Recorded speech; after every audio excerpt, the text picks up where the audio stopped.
Hi Cancer, August 2025. Ito na po ang inyong reading. Kuha tayo ng ilang guidance, advice, messages na marahil ay kailangan yung marinig ngayon. Bagong buwan na tayo. Kamusta kayo? Anong parating sa inyo, Cancer? August 2025, message. May sign ka ba po para sa mga taong ito? Cancer, message for you na kailangan mong marinig ngayon. Advice para sa isang Cancer na maaaring makapakinig nito. Okay. Message, Cancer. Okay. The Two of Cups. This one is in reverse. Pero hindi ibig sabihin, pag may mga reversal cards, para sa mga bago, hindi po agad okay. Okay? Meron po lang kalakip na mensahe yan. The Knight of Swords. The Hermit. Justice card, this one is in reverse. Art na lang ako nitong mga nasa unahan. Temperance card is in reverse. Judgment card, the Ten of Swords, is in reverse. Nakakuha tayo ng ilang major arcana, guys. So, marahil this month, may ilang major ganap. Ayusin natin yan. Tayo pa live na live sa TikTok. So, mamaya, babalikan ko kayo. Or maybe, ito yung pinaka-advice. Kasi po, Cancer, meron ako nakikitang pagkamalabo right now na kung saan kailangan nyo, syempre, kung may malabo, kailangan dyan ng kaliwanagan, the Hermit.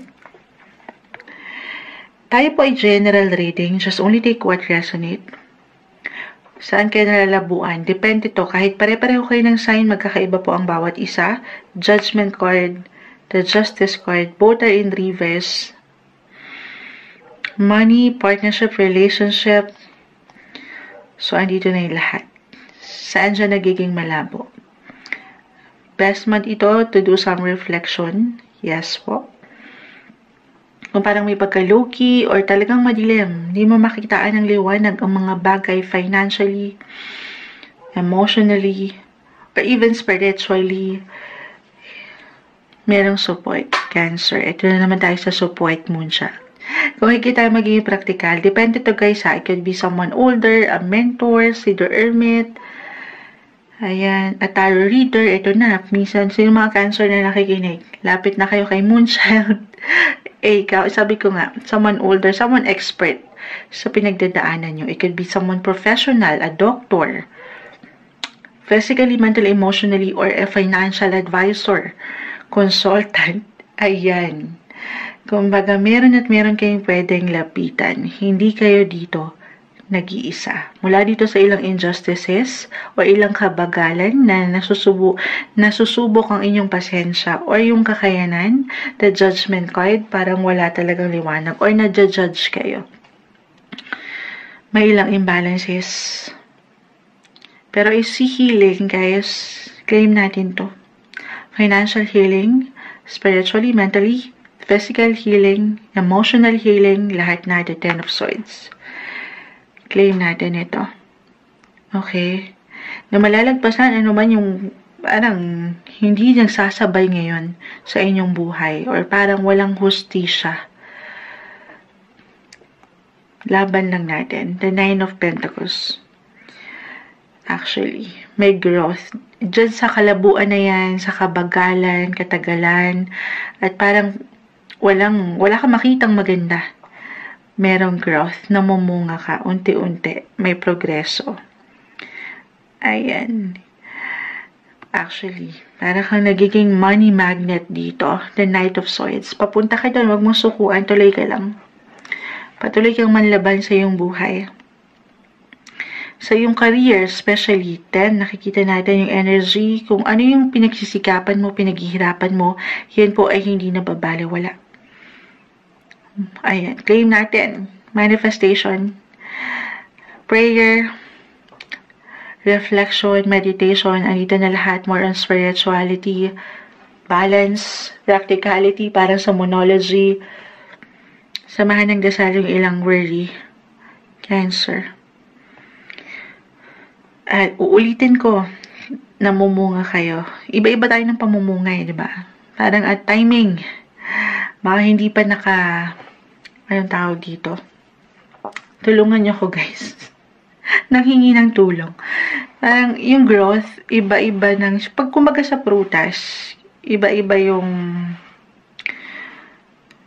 kunyari, tag mangga, tag papaya. Hindi mo naghahang na po si Moonchild dahil stress na pasado, pero may growth guys. Money opportunity. Halimbawa, may problema kayo sa pera. May ilang tension sa part na yan. Hindi kayo dito nag-iisa. Although minsan mahirap ang hawakan, lagi yung tatandaan may suporta. Okay? Kaya sa simpleng pagpapayo, ayan, umaangat dito. Dumaan ang inyong birthday season at andito tayo. Patuloy kayo manlalaban. May dahilan kung bakit binigyan pa kayo ng pagkakataon na eto, makibaka sa buhay para mas mapaangat niyo yung confidence, yung determination nyo, kung ano yung kailangan yung harapin na problema or i-balance sa relasyon man. Hindi man kayo nagtatagpo ngayon ng ilang bagay. At umangat yung differences or parang nagkakaroon ng clouded judgment. Hindi ibig sabihin na hindi na okay. I see healing, guys. Recovery. Malalagpasan nyo to. Iba-iba lang nga lang tayo dito ng proseso. Okay? Kung paano natin pinanghawakan yan. So, kalmahan, merong dahilan ng mga sitwasyon, i-remind mo yung sarili mo na may bukas pa, parang may liwanag. May kaliwanagan ng mga kadiliman na ito. Huwag kang sumuko. Okay. Merong dahilan. Patience, more patience. Pero kung kailangan nyo talagang mapag-isa muna, mapagnilay, gawin yon. Walang masamang tinapay sa pag-iisa or sa pagiging alone. For some of you, I'm getting a message na ganon. Pero wag mo hayaan ang sarili na ma-stuck ka dyan. Okay? Reversal, guys. Reversal yung energy. Kung hindi mag-apply to sa inyo mismo, maaaring meron kayong kailangan damayan at kailangan ng inyong boses para matanggap yung hustisya. O meron kayong kailangan proteksyonan physically, mentally, emotionally, yung commitments. Actually, nag-highlight ngayon ng 12th house nyo, guys. I'm getting a message dito. Physically, hindi isang medical advisor si Moonchild. Marahil kung hindi sa inyo mismo, sa isang tao sa inyong paligid. Parang meron kayong kailangan samahan, halimbawa sa ospital, kasi 12th house dyan po pumapasok yun. Hindi kailangan healing, guys, healing. May paggaling, may paghilom. So, may recovery. Yung support, kung hindi man kayo ang mangailangan, kayo ang kakailanganin. Okay, nakuha niyo ba ako doon? Or sa ilang parang nakakulong ang enerhiya. Matatanggap niyo ang tamang hustisya sa tamang pagkakataon kung hindi man agad-agad ngayong buwan. Malalagpasan niyo. Take it easy, take everything one day, one step at a time, Cancer. Yung growth, yung success, yung pamumunga, sabi ko nga, iba-iba ng panapanahon, kumbaga, and timing. Huwag kayo susuko. Yung bawat efforts, yung bawat takbo ng buhay nyo, karera, especially, papunta kayo dun. Okay, minsan natatagalan lang. Or naiinip kayo. More patience. May purpose kung bakit. Stay positive. Stay optimistic. Samahan ng dasal yung bawat action decisions nyo sa buhay. Note to self. Damang-dama ni Moonchild bilang ako ay isang Cancer kapwa niya may hugot ang baraha August 2025. Ito yung umaangat na guidance advice para sa inyo, Cancer.